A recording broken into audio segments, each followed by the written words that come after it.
Happy Friday. I wanted to hop on live and do an important video for a lot of folks who watch my channel, because I know that a lot of you are entrepreneurs already, or you want to become entrepreneurs, and you probably want to do that, or you are doing that with your partner. And I wanted to share the lessons that I've learned in starting a business with my partner, the highs, the lows, and 3 pieces of advice that I have. So first, a little context. My boyfriend and I, we've been together for now 5 or 6 years, and we have basically 2 businesses currently that we own together, that we run, and we're starting several more. We have a few AIRBNBs, and we are building some glamping sites, and then we're also launching an educational company on the side. So I think it has been, for us, a really good bonding experience, because we get to spend a lot more time together in ways that are building our wealth, our legacy, and we get to create something that we both envision, which I think has been a really great experience. And I certainly wouldn't trade. It's also gotten us to know what one another is good at and figure out our lanes a little bit more. Not that that has always gone perfectly well. Like, we certainly sometimes cross wires, or there are things that he does that maybe I'll do, or that vice versa. So it's not always clear, but as we've gotten more into the thick of running these businesses and starting them, we've figured out our lanes. So I think that's been another really big benefit of it.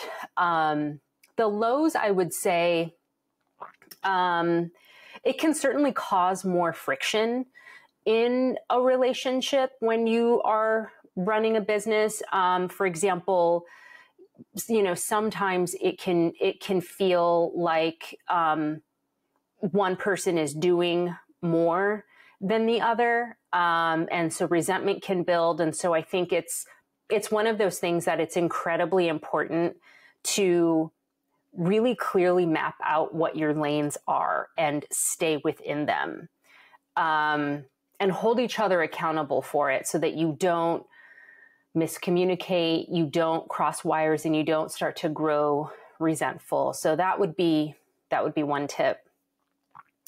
Another tip would be to be sure to take time away as a couple. And I don't necessarily mean like go on a vacation. Oh wait, am I even recording? Is this recording? It is recording. Okay, cool. Would be to take time away from your businesses. Chris and I will do getaway vacations probably every other month. And we just kind of play. We hang out, we'll go to museums, we will go to dinner, we'll go to lunch. We'll take time off of work as well as the businesses and do that. And that's important because it just gives us time to be a couple. And of course, like, business is going to come up, but we don't take those trips and have an intent to work on our businesses. So it's nice to have that time where we're just us. So that would be my other piece of advice. A third piece of advice would be to ensure that you both have the same vision for not just the business or the businesses, but for the kind of life that you are going to lead as a result of the businesses.